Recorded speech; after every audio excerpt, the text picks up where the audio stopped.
Dober dan vsem vam in tebi, Anže. Živijo. Nekaj časa te nisem videla, to snemava v času, ko sem skoraj dobesedno priletela v studio z Eurosonga v Lizboni. In zdaj, ko me ljudje sprašujejo, kako je bilo, ti moram povedati, da je bil najboljši del vsega ena punca, Slovenka, ki me je ustavila na letališču v Rimu in me vprašala, če sem jaz odbita.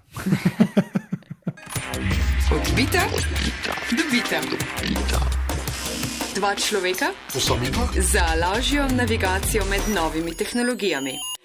Skratka, pohvalila je podcast, ki ga poslušate. Zgledujte se po njej, lahko poveste svoje mnenje, pohvalo, kritiko ali predlog. Ja, pohvale ali kritike lahko daste v Apple Podcast, kjer zbirava pridno ocene. Sicer so pa vse oddaje oziroma podcasti Odbita dobita na voljo na val202.si poševnica Odbita in to je več ali manj to. Preden mi pobegneš, Anže, greš namreč na Dunaj. Zakaj, boste izvedeli v Odbiti, ampak ne danes. Danes bova plačevala digitalno. 15. je plača, jaz vedno, ko je plača, najprej plačam najemnino in račune in sicer s telefonom, tako kot vse položnice, ki jih poberem iz nabiralnika, poskeniram v aplikaciji moje banke, podatki se avtomatsko prenesejo in avtomatsko se izpolni tisti UPN obrazec, potem pa samo kliknem potrdi in to je to, kar se mi zdi super. Moram namreč priznati, da nekaj let nisem uporabljala mobilnih bančnih aplikacij, ker so se mi v primerjavi s spletno banko zdele nevarne. Ne, jaz sem mnenja, da je to pa res tehnologija, ki je mogoče na telefonu, vsaj zame, naredila spletno banko na telefonu veliko bolj varno, so bili te bralniki prstnih odtisov. Ne. Prej je bilo res malo okorno s temi pini, ne, vse vsakič odklepati, potem je bilo pa lažje imeti telefon brez pina in nekako upa, da ti ga ne ukradejo. Ne. Zdaj, ko se pa s temi prstnimi odtisi ali pa tvoj iPhone 10, ne, ki te samo pogleda in te odklene, ne, ti mogoče malo bolj zaupaš, je že neka konkretna barijera, ne, in potem je lahko tudi spletna banka gor, vsaj kar se mene tiče. Mimo grede imamo eno fajn študentko na praksi na Valu 202, Nino Manfreda, ki je posnela naslednjo anketo. Zanimalo naju je, kako kaj plačujete položnice ljudje mimoidoči na ljubljanskih ulicah. Nisem uporabnik, poznam pa dobro, vem kako lahko to neverjetno hitro to upraviš. Ja, seveda. Zato, ker se mi prvič naljub na banko hoditi v vrste, jaz imam vse preko Klikina, preko Abaneta, vse to. Ker mi je predvsem bolj enostavno, vsa nakazila, vse to lahko delam, tako da absolutno, to je tehnika, ki je uporabna. Kakšna ni, ne, kakšna nam zakomplicira življenje, ampak ta pa sigurno je. No vem, mobilna banka je super, to lahko pogledaš, ni treba več uporabljati toliko bankomatov, meni je super. Ne, meni je lažje plačati v gotovini, pa tako. Enostavno je. To pa ne, zato ker imam preveč let. No, jaz mobilnega bančništva ne uporabljam. Verjetno eden izmed razlogov, zakaj ga ne uporabljam, tudi to, da sem še študentka in mi v bistvu ni potrebno sami plačevati računov, je to nekako še naloga staršev in mi je še všeč, da sem nekako distancirana od teh dejavnosti odraslih. In čeprav je vse to zabavno, to skeniranje, mislim, še vedno to ni čisto elektronsko plačevanje računov, če skeniram položnico, ki jo dobim v nabiralnik, fizični nabiralnik, fizično položnico. Torej, porabo papirja zmanjšujemo na vsakem koraku, mogoče bi bilo fajn, da če plačujemo elektronsko, še prejemamo položnice elektronsko. Zdaj vprašanje, kako vse je to mogoče. Ja, zdaj je v bistvu čas za priznanje. Ja. Jaz sem seveda zelo digitalen, ti tudi, ne. Jaz sem bil sveto prepričan, da ko so prišle te QR kode, to je ta kvadratna črtna koda, ki je zdaj po novem, po zakonu mora biti na položnicah, sedaj bom pa lahko zaprosil vse entitete, ki mi pošiljajo položnico v fizični nabiralnik, naj mi jo pošljajo po mailu in potem bom slikal zaslon mojega računalnika, ko bo ta položnica prišla in tako preprosto plačal, ker iskreno ta QR koda pri prenosu podatkov, tako si na začetku omenila v aplikacijo spletne banke, res olajša stvari. Prej je telefon dejansko s svojim fotoaparatom poskeniral celotno položnico in nekako skušal razbrati podatke in bil pri številkah veliko bolj natančen kot včasih pri tekstu. Pri QR kodi je pa to res Ja, je res bolj preprosto, ampak jaz sem bil nekako res prepričan, to leta 2018, da je to največ, kar se da. Nekar seveda imamo v redakciji Mateja Pravrtnika, ki je rekel, zakaj pa ne uporabljaš e-računov. Sej to je e-račun, če ti pač pošljajo položnico po mailu v obliki PDF-ja. Se mi je začel malo smejati, potem pa razložil, da je e-račun še ena možnost plačevanja. Zdaj, naprej gremo na e-račune, bi jaz še eno reč bi poudaril. In to je ta, da seveda obstaja ta trajnik, ki trajna bremenitev računa, ki jo poznamo, odkar banke obstajajo, sklepam, ne vem koliko časa že. In to je mogoče res najbolj preprost način. Ti se odločiš, da boš plačal prek trajnika, ko je čas za plačilo položnice, denar odide iz računa in je to.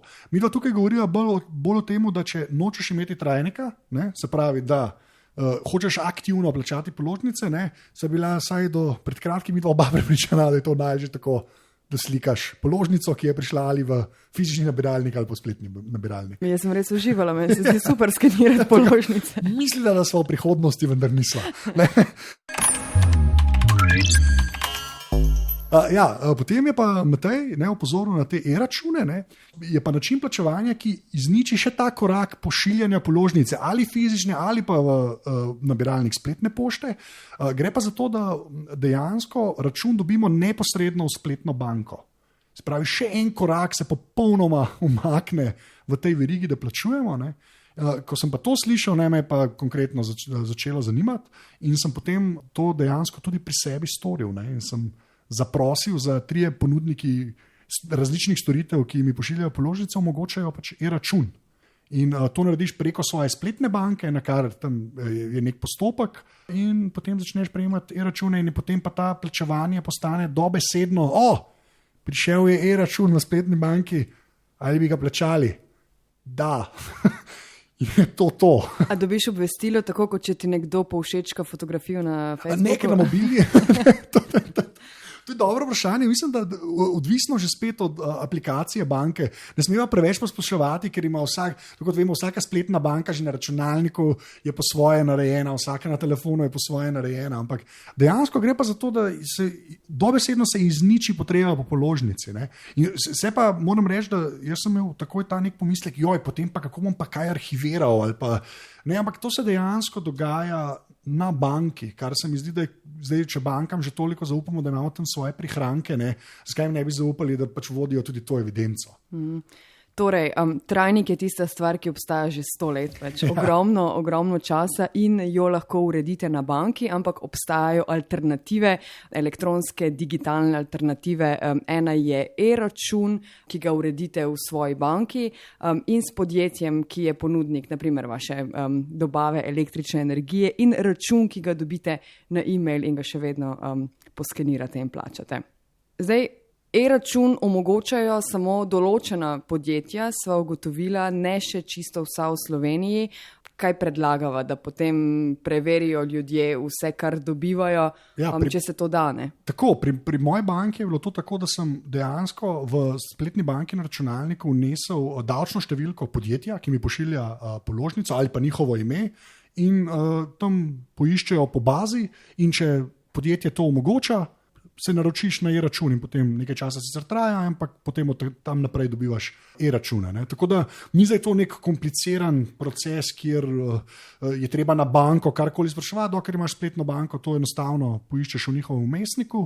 Je pa res, da je seveda fino imeti potem, ko se naročaš na te račune, zadnjo položnico v roki, ker te vedno vprašajo, številka merilnega mesta, številka pogodbe, zato da potem vejo, da gre za tega človeka, ki dejansko prejema te storitve in da gre e-račun skozi. Dejansko ne omogočajo tega vsi, jih je pa presenetljivo veliko, ampak tukaj že spet ne moreva preveč posploševati, ker različni ponudniki, lokalna okolja, odvisno kdo ima to infrastrukturo, kdo jo nima, najbolje je, da vzamete enkrat šop položnico v roke, greste v spletno banko in utipkate tiste davčne in imena in vidite, kateri to omogočajo in kateri ne. Skratka, nekaj birokracije, ampak zagotovo je potem stvar lažja, preprostejša, hitrejša, bolj prijazna okolju. Tudi banka na spletu ali v mobilni aplikaciji potem te vpraša, prispel je račun, ga želite plačati in samo poklikaš, potrdi. Tako.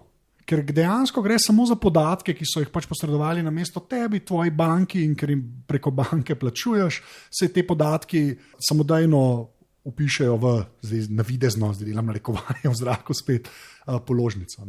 Skratka, e-račun ni račun, ki ga dobite na e-mail, e-račun se plača tako rekoč sam, brez kakršnega koli skeniranja. In RTV Slovenija, ki je papirju in poslušalcem odbite prijazno podjetje, omogoča e-račun, zato sva pred mikrofon povabila Judito Kene, vodjo službe za obračun RTV prispevka. RTV Slovenija omogoča elektronsko distribucijo računov za RTV prispevek od leta 2014.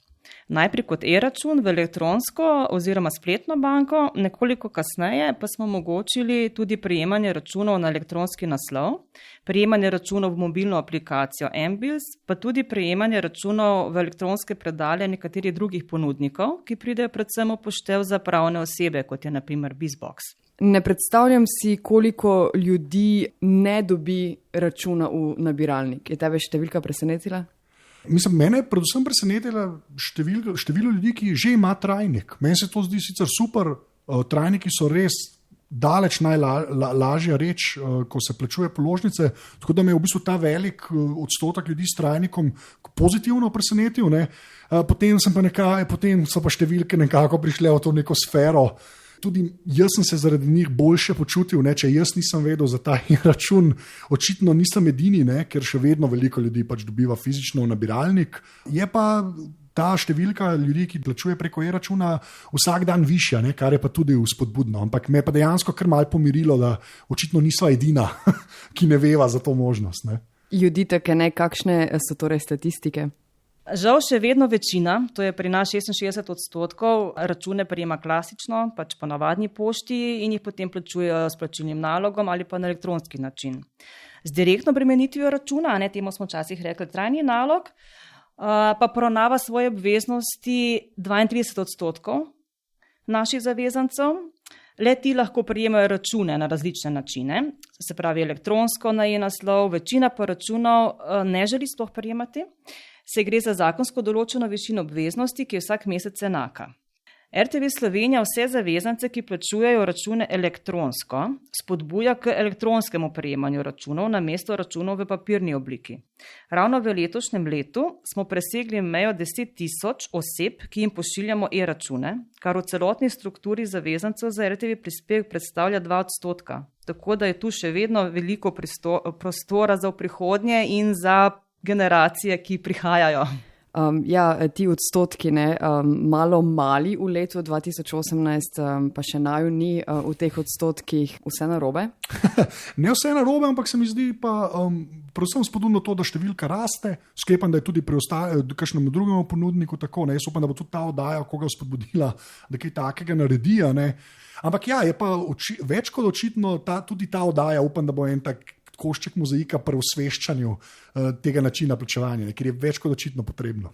No, zdaj sam nekaj, to ne pomeni, da samo 2% ljudi plačuje račune elektronsko, 2% jih prejme račune elektronsko, še vedno imamo veliko takih, ki prejmejo pač račune v pisni obliki, pa jih plačajo elektronsko. Mi pač spodbujamo, če elektronsko plačuješ, tudi elektronsko prejemaj račune.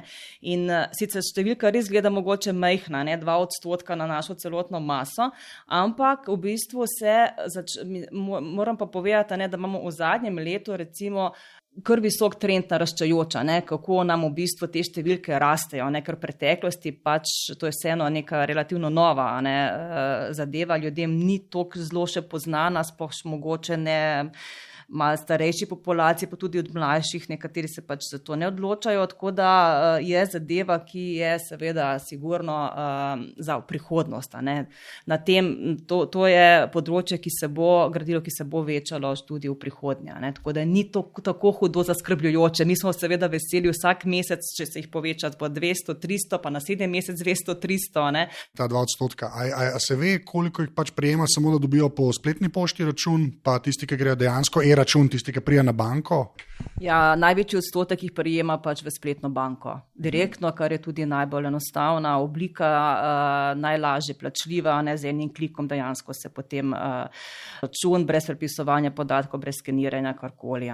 Neki določen delež pač še vedno želi pač klasično na svoj elektronski naslov. Nekateri imajo pa tudi te opcije na telefon, preko mBills aplikacije. Kaj točno je v bistvu potrebno bilo storiti na strani pač Radiotelevizije Slovenije, da se to sploh omogočilo? Ker sklepam, da ko se je pošiljala položnica domov, se pač pošlje po pošti položnica in je to, ne? Kaj pa to pomeni za infrastrukturo na tej strani? Vsak nov način izdaje računov je pač potrebno tehnološko podpreti, avtomatizirati, kar je neizbežno povezano z nekimi določenimi investicijskimi stroški, prav tako pa tudi z nekimi določenimi vzdrževalnimi stroški, ki so potrebno potem v nadaljevanju.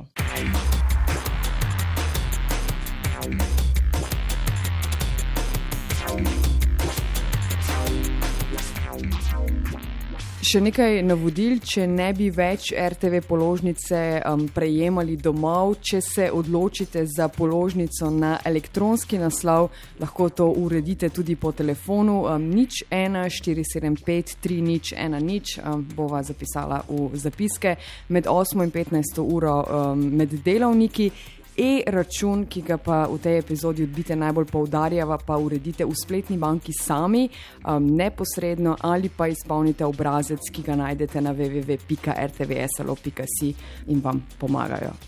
Anže, plačuješ digitalno, zdaj po teh dnevih, kot je Matej povedal za e-račun, ampak še prejemaš kaj domov po pošti? Ja, ena bo še vedno prihajala, ker ta podjetje enostavno ne ponuja možnosti e-računa.